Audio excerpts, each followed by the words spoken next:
Muy bien, abra su Biblia en Proverbios capítulo 15. Proverbios capítulo 15, versículo 24.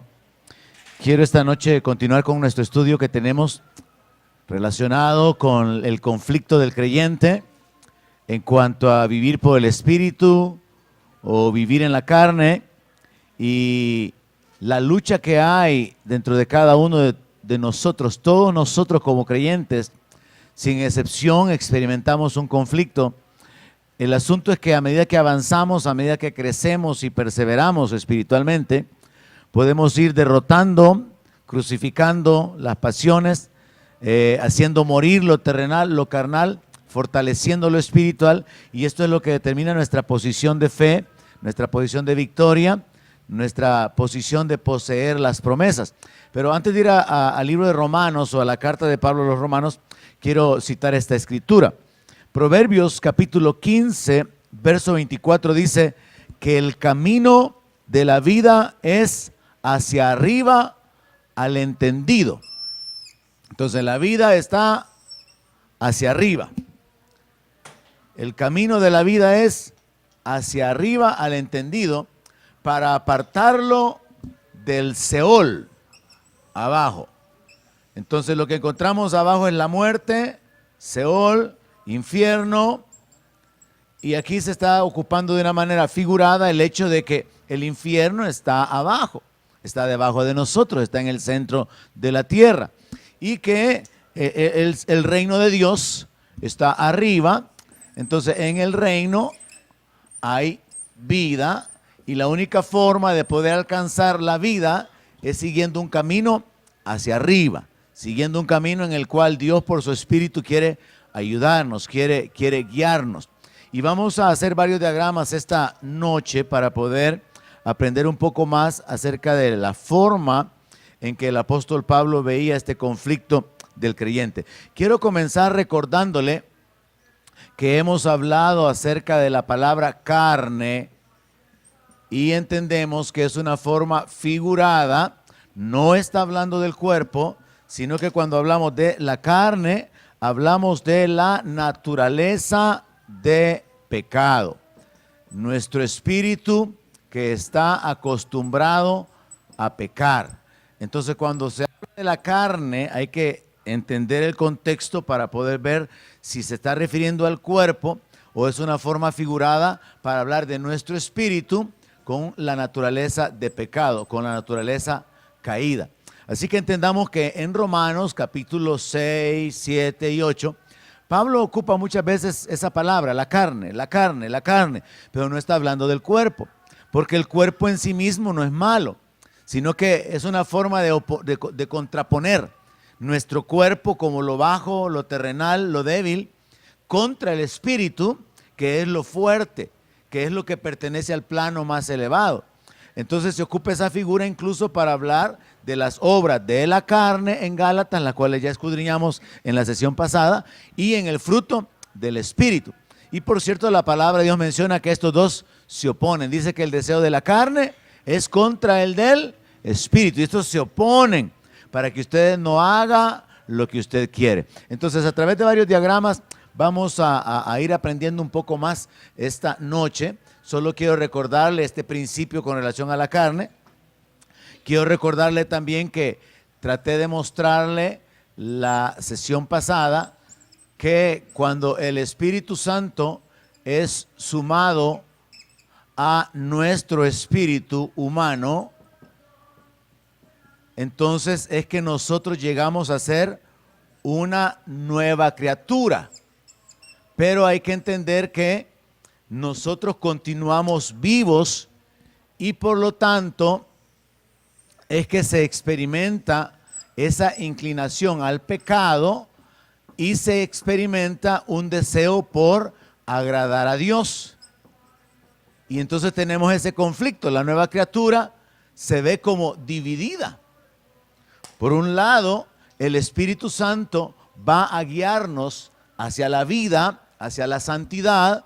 El Espíritu Santo va a guiarnos hacia arriba, hacia la vida, pero nuestra naturaleza caída siempre va a tratar de hacernos que continuemos hacia abajo, hacia el pecado, hacia la muerte.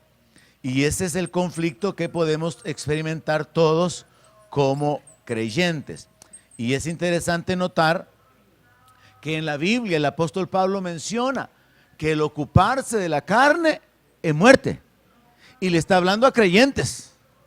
O sea que el creyente puede terminar muerto. Y de hecho muchos han terminado muertos porque se han separado de Dios. Porque dejaron de perseverar en el camino de la vida. Pablo también menciona que nosotros ahora tenemos como fruto la santificación. Ahora, la santificación es el estilo de vida y la meta es la vida eterna. Dice que el fruto es la santificación y la meta es la vida eterna. Entonces, todo creyente se va a encontrar con este conflicto. Se siente inclinado hacia el pecado. ¿Alguien dice amén? Pero también se siente inclinado hacia Dios y quiere ser más santo. ¿Alguien dice amén?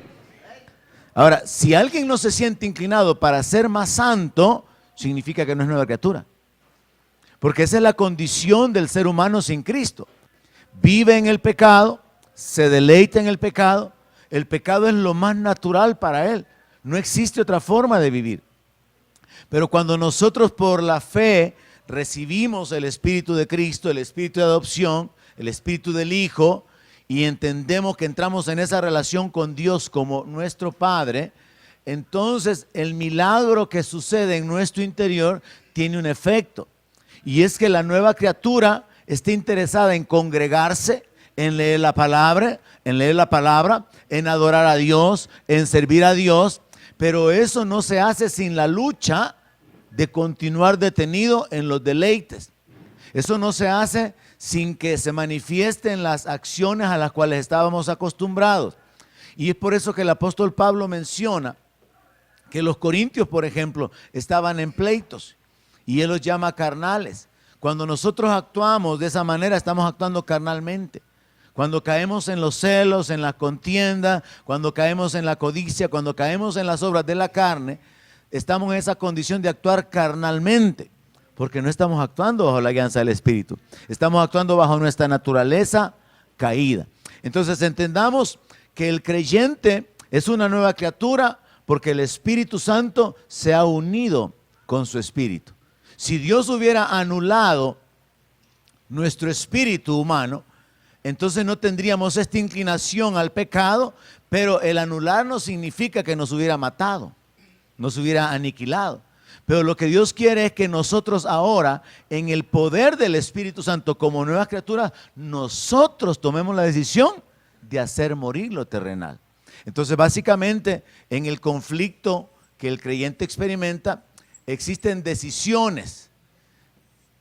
Y la decisión prácticamente se va a determinar en seguir la guianza del Espíritu Santo, porque el Espíritu Santo me va a inclinar hacia la vida eterna, o seguir los impulsos de mi naturaleza caída. Y el problema es que nosotros podemos vivir una vida alternando esto. Nos ocupamos de la palabra, nos congregamos, servimos a Dios, oramos, adoramos, nos santificamos, tenemos cuidado con el pecado, luchamos, resistimos, pero puede ser que después entramos en una etapa donde dejamos de orar, dejamos de leer, dejamos de congregarnos, le damos lugar al diablo, le damos lugar al pecado y caemos. Y después va a costar levantarnos al mismo nivel. Yo creo que aquí hay algunos que han experimentado eso ya, que tenían un tiempo de devocional donde leían la palabra, adoraban, pero de repente lo perdieron, se descuidaron.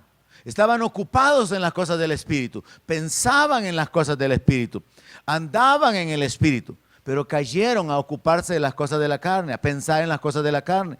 Entonces nuestra vida mientras estamos aquí en la tierra podría diagramarse quizá como una onda en la cual nuestra existencia varía entre lo espiritual y lo carnal, y subimos y caemos y volvemos a subir y volvemos a caer y subimos un poquito y bajamos un poquito, y entonces tenemos una variación en cuanto a lo que sería santificarnos o caer en el pecado. Ahora, lo ideal sería que este diagrama llegara a estabilizarse, no a través de una curva que revela la inconstancia del creyente, pero lamentablemente esa es la realidad de la mayoría. y que comienza con congregarse, sino que en lugar de que fuera una curva de esta manera, tendría que estar reflejado por un diagrama que va hacia arriba y puede hacer que caiga, pero mejor hacia arriba, o por lo menos que se mantenga y que de repente sube un poquito, sube otro poquito. Llegamos al 2017 y está bien alto. Y sí hay retrocesos, sí hay puntos donde se detiene, pero no caídas.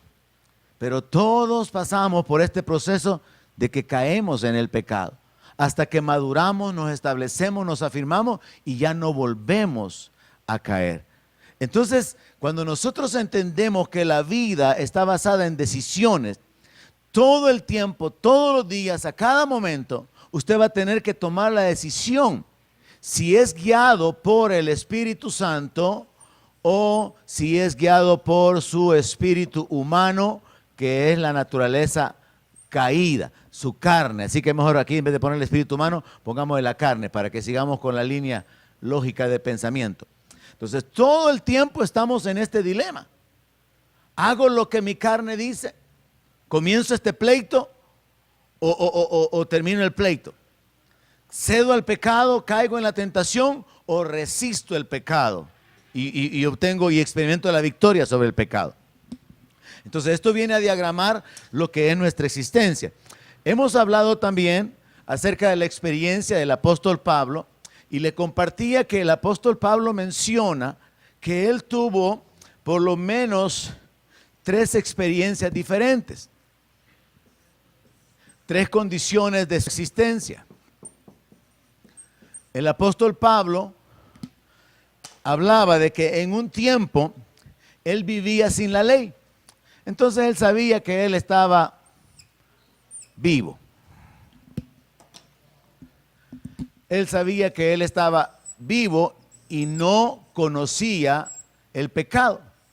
Estaba vivo en apariencia, porque según la palabra, todos nosotros sin Cristo estamos muertos en nuestros delitos y pecados. Y es en Cristo que recibimos vida. Pero sin embargo, al igual que toda la gente inconversa que anda caminando y ocupada de sus cosas en el mundo, ellos están vivos, pero están muertos espiritualmente.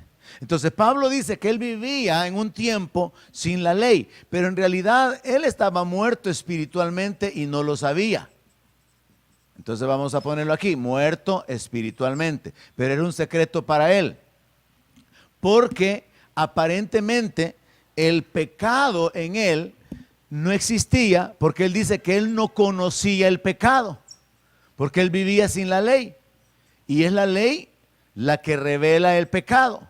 Entonces Pablo habla de su experiencia, y esta es una experiencia también de todo ser humano en la infancia, donde nosotros pensamos que la forma de vivir es lo normal, hacer negocios, tomar ventajas si se puede, aprovecharnos de las oportunidades, de las personas, y hacer las cosas en la medida que uno considera justo. Por eso es que algunos obreros consideran justo robarle al jefe. Algunas personas consideran justo el hacer una serie cometer una serie de acciones que delante de Dios son pecados, pero en su justicia consideran que está bien porque el pecado es revelado a través de la ley. Entonces Pablo menciona que su primera etapa en la que él vivió era una etapa donde él considera que estaba vivo, pero no sabía que estaba muerto. Pero luego hay una segunda etapa, y en esa segunda etapa dice que él conoció la ley. Y cuando conoció la ley, dice que el pecado revivió. Entonces, cuando él conoció la ley, llegó a una etapa de conciencia, llegó a una etapa de entendimiento, igual que los niños. Los niños tienen que ser enseñados lo que es malo, lo que es bueno, a no pelear, a compartir. De igual manera, nosotros como personas ya más grandes, cuando llegamos al conocimiento del Evangelio, entendemos que vivimos en el pecado y que cometemos un montón de acciones que son violaciones a la ley de Dios. Entonces, cuando Pablo conoció la ley, él dice que el pecado revivió. O sea, el pecado le fue revelado. Él se dio cuenta que él era un pecador. El pecado revivió. Y no es que el pecado estuviera muerto, sino que él estaba inconsciente de que él estaba como un esclavo del pecado. Entonces dice él que cuando él conoció la ley, el pecado revivió y yo morí, dice él. Entonces él narra su segunda experiencia cuando él dice que él estaba muerto, porque llega a reconocer que el pecado está en él y él está separado de Dios. Pero luego también nos menciona Pablo, vimos los textos la semana pasada, que él tuvo una tercera etapa en su vida, y en esa tercera etapa, por la fe, él nació de nuevo. Y a esto él le llama resucitar. Dice que él resucitó. Pero aquí es donde está el detalle, donde podemos entender que el conflicto permanece, porque aunque él en su espíritu resucitó, el pecado estaba vivo y el pecado sigue vivo. Y entonces él menciona que él encuentra un conflicto porque con su cuerpo, con sus miembros sirve a la ley del pecado, pero con la mente sirve a Dios. Y es ahí donde él habla acerca de miserable de mí, ¿quién me librará de este cuerpo de muerte? Y ahí sí, cuerpo no significa carne, sino que significa un cuerpo débil, un cuerpo que está acostumbrado a la comodidad. Cuando sentimos frío, nos queremos arropar, ¿verdad? Cuando sentimos calor, queremos estar en lo fresco. Cuando sentimos hambre, queremos comer. Entonces Pablo menciona de que él se considera un miserable mientras esté en el cuerpo, y él dice de que ¿quién lo va a librar de ese cuerpo de muerte? Pero él termina el capítulo 5 diciendo, mas gracias sean dadas a Dios por Jesucristo. Revelando entonces que él es libre a través del conocimiento de nuestro Señor Jesucristo. Entonces es interesante también entender que esto se aplica en nuestra vida. En lugar de que Pablo esté allí, póngase usted y entienda de que usted vivió sin el conocimiento de Cristo un tiempo. Usted vivía, pero estaba muerto espiritualmente. Pero usted no tenía conocimiento de la ley, no tenía conocimiento del pecado. Fue hasta que el evangelio le fue predicado que a usted le explicaron, tú estás muerto, tú estás lejos de Dios, estás condenado, estás separado de Dios. ¿Hay alguien aquí esta noche? ¿Todos tienen frío? Ok. Entonces, la persona en su condición natural está viva, pero está muerta espiritualmente. Y cuando llega al conocimiento de la ley, se da cuenta del pecado y se da cuenta que está muerta. En realidad ya estaba muerta, pero Pablo dice, yo vivía sin la ley. Y al vivir sin la ley, él no está consciente del pecado. Pero el pecado revela la condición de condenación. Entonces, una vez nosotros conocemos la ley, conocemos el evangelio que se revela, donde se revela la voluntad de Dios, el juicio de Dios, donde se revela la condición del ser humano separado por causa de heredar una naturaleza de pecado, porque por medio de un hombre entró el pecado a toda la humanidad, concluimos, estoy muerto. Pero luego a través del acto de fe, de entregarle nuestro corazón a Cristo, de confesarlo como nuestro Señor, de unirnos a Él, llegamos a ser nuevas criaturas. Pero el pecado sigue estando vivo en nuestra naturaleza interior. Recuerde, no es en la carne, porque su carne no es la que peca. Su carne no puede, sus manos no pueden golpear si usted no toma la decisión de usar su carne para golpear. Usted no puede cometer pecados sexuales si usted no toma la decisión de pecar. Usted no puede robar si usted no decide en su interior. Por eso Jesús habló de que del corazón salían los hurtos, los homicidios, los adulterios. Uno no puede pecar porque el cuerpo solito se fue a pecar. No, sino que el cuerpo en sí mismo no es malo. Pero hay que entender que la naturaleza caída del ser humano continúa inclinada hasta que logramos hacer morir lo terrenal en nosotros. ¿Estamos claros hasta aquí? Un punto importante que hay que entender aquí también es que la decisión prácticamente va a centrarse en dos cosas. A, seguir la guianza o la inclinación de quién. La guianza del espíritu o la inclinación de la carne. Esta es la decisión diaria. La guianza o la inclinación. La otra forma en que podíamos enfocar la decisión que tenemos que tomar continuamente es: B, ¿qué haremos morir? Porque uno puede hacer morir las obras de la carne por el poder del Espíritu, o uno puede morir espiritualmente cuando uno contrista el Espíritu y se ocupa de la carne. Porque ya Pablo nos dijo que el ocuparse de la carne es muerte. Entonces hay que entender esto.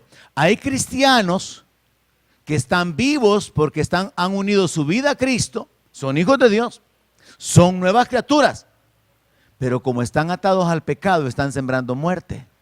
Y por eso Pablo dice: si vivís conforme a la carne, moriréis. O sea, es una advertencia. Pablo está diciendo: ustedes ahora tienen vida, están unidos a Cristo, son salvos, son hijos de Dios, sus nombres están escritos en el libro de la vida, pero si viven en el pecado, van a morir. Entonces Pablo revela a manera de una advertencia, algo que yo creo que muchos creyentes no han entendido. Sobre todo porque existe un evangelio que se ha regado demasiado, donde se considera que una vez la persona llega a ser salva, ya no puede perderse. Cuando la Biblia habla acerca de perseverancia, Jesús habla de borrar nombres del libro de la vida. La Biblia habla de los que retrocedieron, de los que conocieron y volvieron, de los que conociendo volvieron atrás, y dice que su estado es peor. Entonces la Escritura nos advierte a cuidar una salvación tan grande que nos ha sido dada.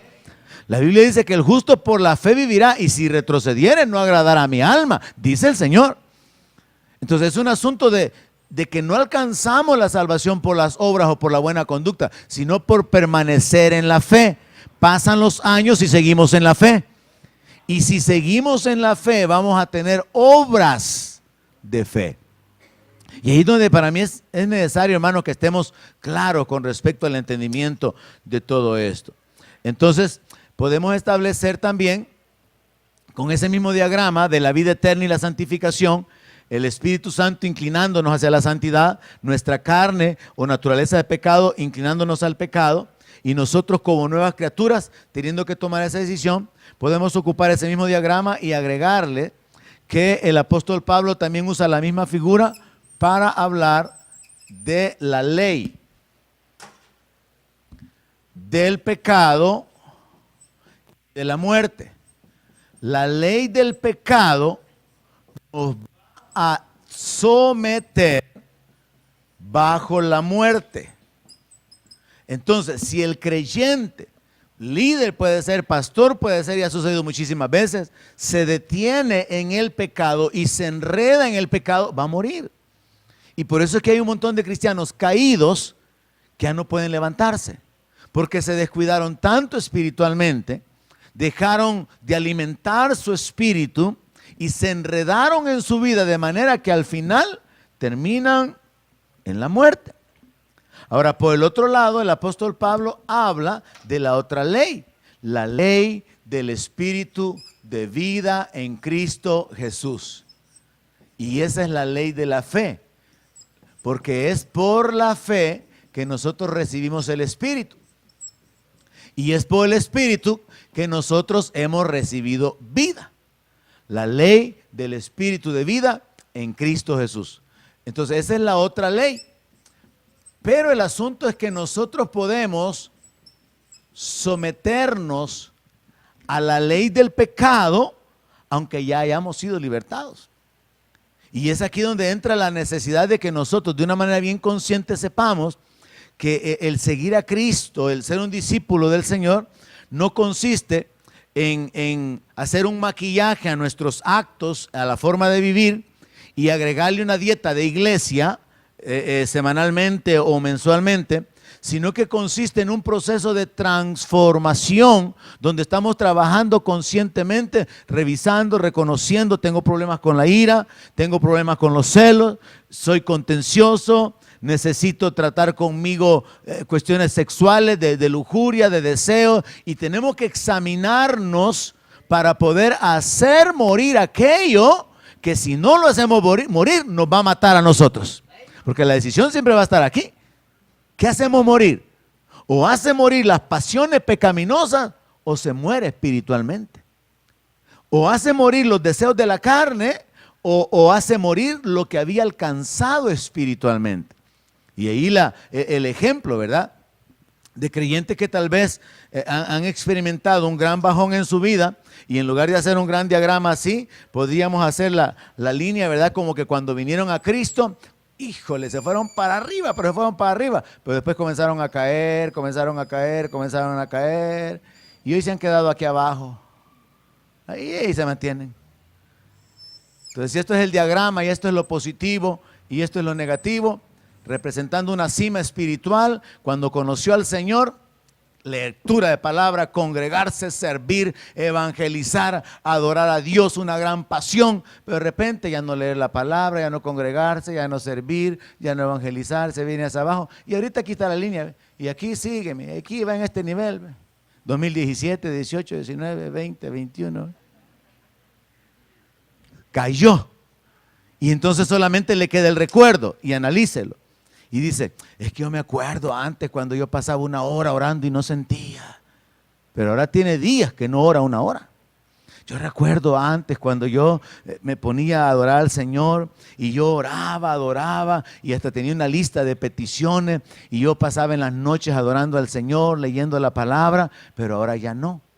Entonces solo le queda el recuerdo de lo que fue su montaña espiritual. Ahora es bueno saberlo a manera de, no de consolación, sino de entendimiento, que aún los grandes hombres de Dios alcanzaron cimas espirituales. Recuerde usted al profeta Elías cuando estuvo en la cueva y salió. No, hombre, ese hombre venía haciendo caer fuego del cielo.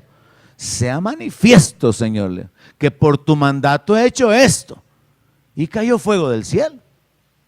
Pero un día después estaba en un gran valle espiritual, porque lo amenazó Jezabel. Y se vino para abajo y tuvo temor de que la mujer lo matara. Entonces le pongo eso como un ejemplo. Moisés, que era el hombre más manso, y la Biblia lo registra, el hombre más manso de todos. No, un día se acabó, se cansó, pues. Si uno se cansa, hermano. Si uno no aguanta para siempre, hermano. Agarra el comercial, ¿verdad?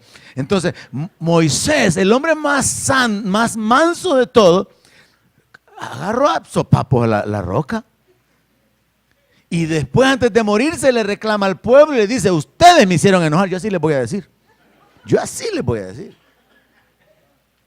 Porque, hermano, hay una gran carga espiritual sobre el liderazgo que la gente no entiende, y a veces la gente lo habla de una manera muy superficial, pero hay una gran presión. En este caso, el ejemplo simplemente es que Moisés, estando en una condición elevada de comunión con Dios, de haber visto la gloria de Dios, de hablar con Dios, de que Dios le hablara, luego él cae a una condición de carnalidad, donde él dice, le vamos a hacer salir agua de la peña, y golpea la roca. Entonces cae en una condición de carnalidad. Ahora, esto no tiene que usted tomarlo como una justificación. Ya ve, pastor, yo pues le digo que yo por eso soy carnal. No le estoy enseñando esto para que se justifique. Le estoy enseñando para hacerle saber que Dios sabe que somos carne. Y aún Dios pone líderes y muestra las debilidades, y aún de aquellos grandes como David. Mire, David tuvo una gran montaña espiritual, subió a un nivel de fe tremendo. Jehová estaba con él, obtenía grandes victorias, no tenía temor de enfrentar los ejércitos. Pero un día que él decayó en su condición de comunión, de dependencia de Dios, y llegó donde los filisteos, se fingió loco y comenzó a escribir en el aire como que estaba ahí, ¿verdad?, haciendo escritura, y dice que dejó correr la saliva por su boca. Cayó en un valle espiritual. Entonces vemos que los grandes hombres de Dios también se nos muestra la debilidad. Y el apóstol Pablo entonces ahora lo aborda a través de Romanos 6, 7 y 8 para poder mostrar de que él tiene este conflicto. Y aquí fue donde comenzamos el domingo antepasado, cuando Pablo dice, es que yo hago lo que no quiero hacer, y lo que quiero hacer, eso no lo hago. Entonces él encuentra ese conflicto, se siente inclinado hacia Dios, hacia la santidad, la justicia, la misericordia, pero también se siente inclinado hacia el pecado. Ahora, el asunto en cuanto a las decisiones también va a ser, primero, la guianza de quién usted va a seguir. Segundo, qué es lo que vamos a hacer morir. Y tercero, qué va a alimentar. Porque la palabra de Dios nos habla acerca de no proveer para los deseos de la carne. Si usted, hermano, sabe que hay una época en su vida pasada donde usted tuvo conflictos con la bebida, por ejemplo, y hoy resulta que en su empresa le regalan su canastita con su vinito, no, hombre, ocúpelo para hacer un candil, o vea qué hace, si sirve para que se cocine o lo regala, o mira qué hace, pero no mantenga ahí la tentación, porque va a proveer para los deseos de la carne. Si sabe que ha salido de una vida desordenada en cuanto a pecados sexuales, no le conviene estar alimentando sus ojos, alimentando su mente, porque va a volver a retroceder y a caer en aquello de lo cual ha salido. Y así hay que aplicarlo en cualquier situación, de manera que usted no esté alimentando aquello que usted sabe que estaba dominando o controlando ante su vida. Por eso es que, por ejemplo, un consejo bien simple para las personas recién convertidas es: apártese de sus malos amigos, de sus antiguos amigos. Porque los amigos no lo van a llevar a que sea más santo, a que se congregue. Vámonos para la iglesia. No, y vas para la iglesia otra vez, vos. No, hombre, si el viernes nos está esperando. ¿Y qué pasó? Pues ya están todos los amigos allá esperando, ya ves que el viernes. Y entonces los amigos van a jalarlo hacia su vida de pecado, hacia su vida de mal hablar, hacia su vida de vicios, hacia su vida de cosas que no van a edificarle, sino que van a producir muerte. Amén. ¿Estamos claros hasta aquí, iglesia? Amén. Ok. Entonces tenemos que avanzar. Vamos a utilizar otro diagrama porque me interesa que esto le quede bien claro para que usted pueda comenzar a tomar acciones. Todo esto, hermanos, está fundamentado. Estoy diagramándole ideas que el apóstol Pablo enseña en Romanos 6, 7 y 8. Así que por favor vaya usted y lea la escritura y va a entenderlo de una mejor manera al tener los diagramas. Porque lo que estoy haciendo yo es extrayendo las ideas de la palabra y tratando de diagramárselas para que usted lo asimile más fácilmente. Quiero hablar un poco más acerca de la decisión. La nueva criatura, que es usted, espero, ¿verdad? Porque también la Biblia dice que la cizaña se parece al trigo, ¿verdad? Entonces uno al final no sabe. Entonces, la nueva criatura se encuentra con el dilema de la decisión. Ahora, como la nueva criatura es la fusión, porque la Biblia dice que el que se une al Señor, un espíritu es con Él, es la fusión del Espíritu Santo con nuestro espíritu, ahí surge una nueva creación. No es un humano pecador, no es un ángel, no es Dios, no, es un humano que ha sido divinizado porque según el apóstol Pedro somos hechos participantes de la naturaleza divina. Entonces esa naturaleza divina en nosotros nos convierte en seres humanos de otro nivel. Mire, es interesante, importantísimo entender esto. Usted pertenece a otra raza, la raza recreada en Cristo Jesús. Usted ya no es un pecador perdonado, usted es un hijo de Dios. Es importante entender esto. Usted, aunque se parece a los demás humanos, usted es otra creación. Por eso la palabra dice que nosotros somos real sacerdocio, nación santa, pueblo adquirido por Dios. No es porque nosotros logramos portarnos lo suficientemente buenos como para que nos pasara de grado, de nivel. No, Él nos hizo hijos. Él de su voluntad nos hizo nacer, dice la palabra.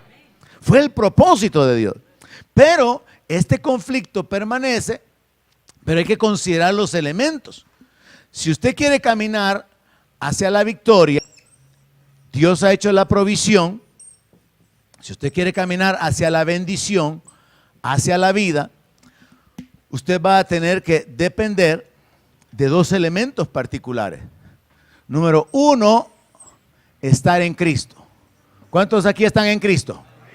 Estar en Cristo significa que por la fe yo estoy unido a Jesucristo. Yo le decía a un hermano en el SEM hace unos días, porque él me hablaba, es que no entiendo esto de ser parte del cuerpo de Cristo. Entonces le digo, es una forma figurada, es un lenguaje. Por ejemplo, si usted mete una solicitud para trabajar con los bomberos y después lo aceptan, usted va a decir, yo soy parte del cuerpo de bomberos. ¿Y qué es el cuerpo de bomberos? Es una organización con muchos miembros. Entonces, la idea de la iglesia como el cuerpo de Cristo es, nosotros somos la organización espiritual, el ejército de Dios que está conformado con muchos miembros, y usted viene a ser parte del cuerpo de Cristo cuando usted se hace miembro del cuerpo de Cristo. Amén. Entonces usted tiene que estar en Cristo. Esa es la primera condición para caminar en victoria. Pero la segunda condición, y aquí es donde fallamos la mayoría, es ser guiados por el Espíritu.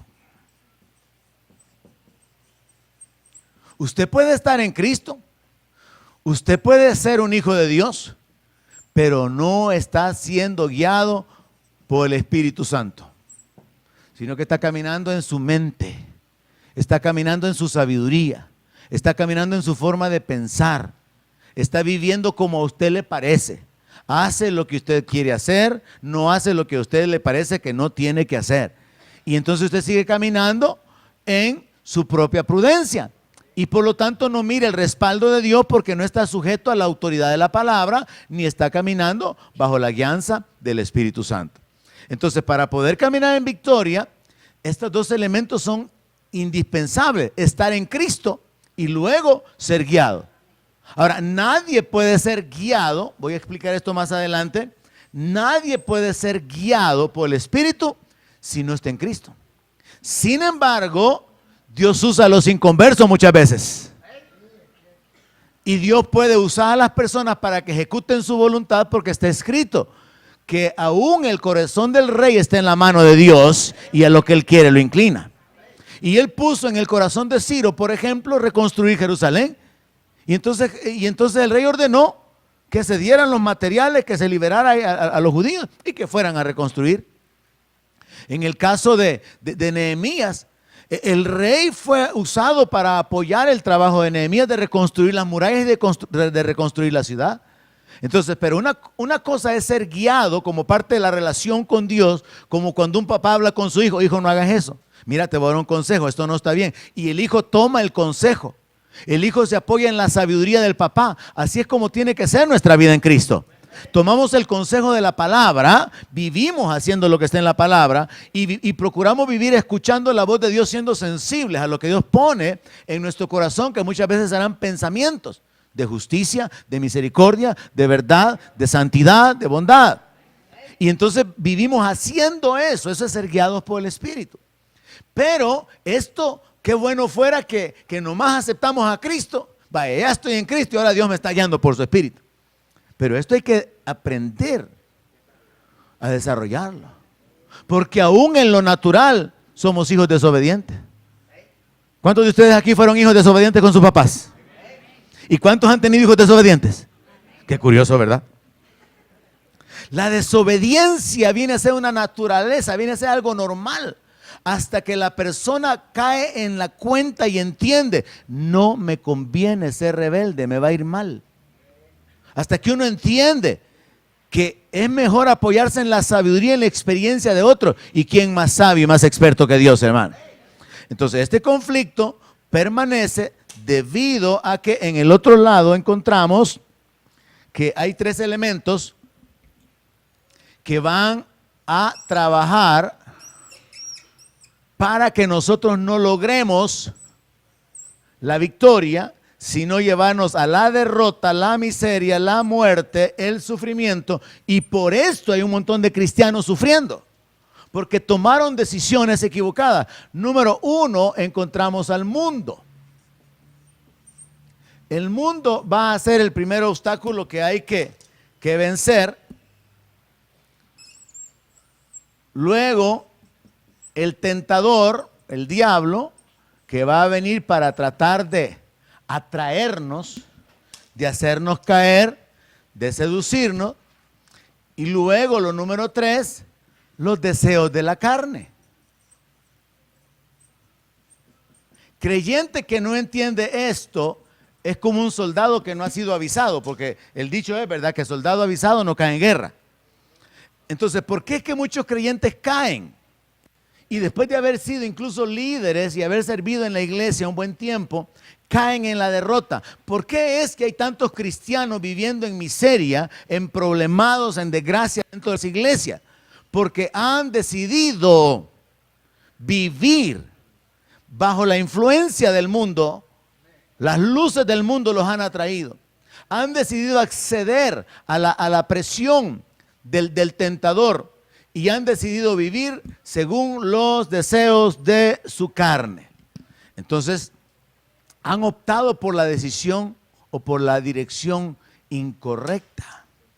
Y entonces, aunque un creyente esté enredándose en el mundo, aceptando la tentación y alimentando los deseos de su carne, aunque ore, aunque se congregue, aunque consagre finanzas, aunque haga buenas obras, su vida estará marcada por la derrota, porque la paga del pecado siempre sigue siendo muerte.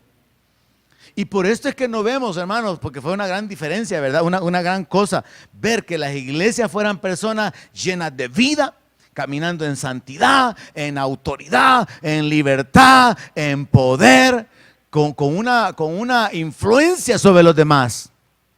Pero muchas veces la iglesia está conformada por un montón de gente emproblemada, endeudada, por grandes problemas en el matrimonio, vicios escondidos, pecados ocultos, temor, derrota y vergüenza, influencia del mundo sobre ellos en lugar de que ellos estén afectando al mundo, porque no se está viviendo bajo la guianza del Espíritu.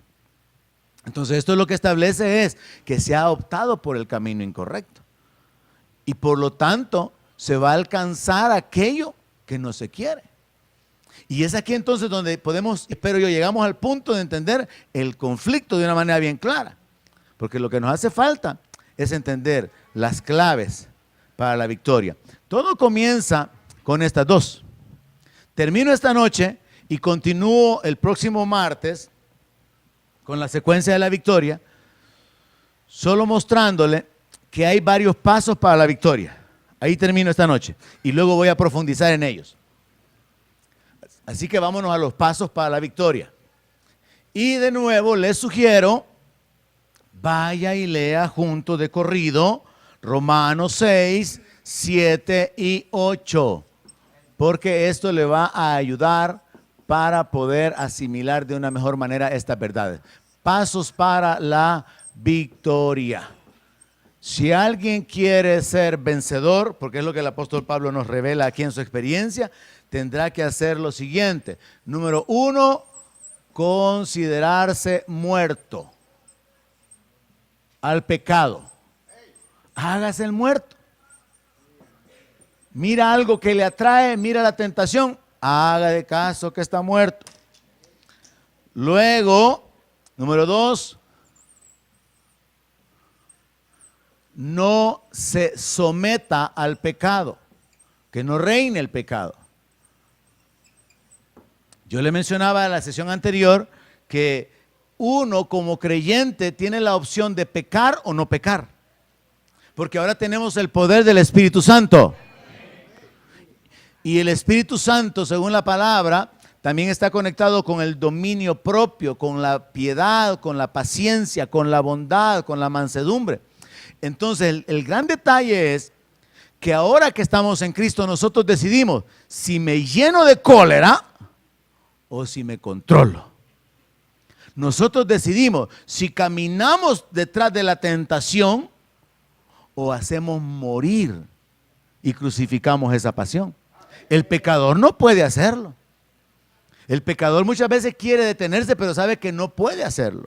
Pero el creyente sí puede. Entonces, aquí el asunto es no se someta al pecado.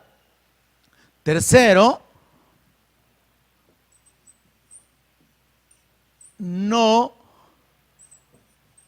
preste sus miembros al pecado, que es diferente, porque aquí sería que usted se detiene a alimentar la naturaleza de pecado, y en el otro es que usted accede a pecar. Pero aquí sería, por ejemplo, detenerse con pornografía, aquí sería detenerse a estar oyendo chambres que a usted no le importan o andar preguntando cosas que usted no va a arreglar. Es meterse en cosas que no van a edificar su vida. 4,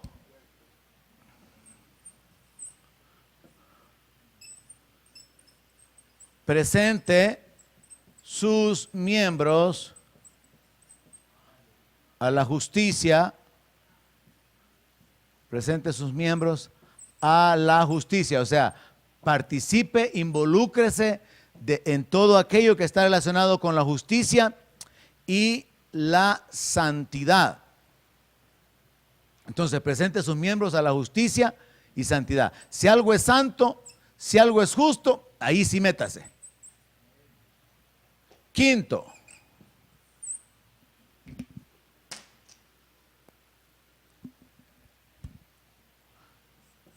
no provea o no alimente su carne o su carnalidad. No la justifique y no esté buscando de qué manera hacer que su carne se sienta satisfecha. Y la última,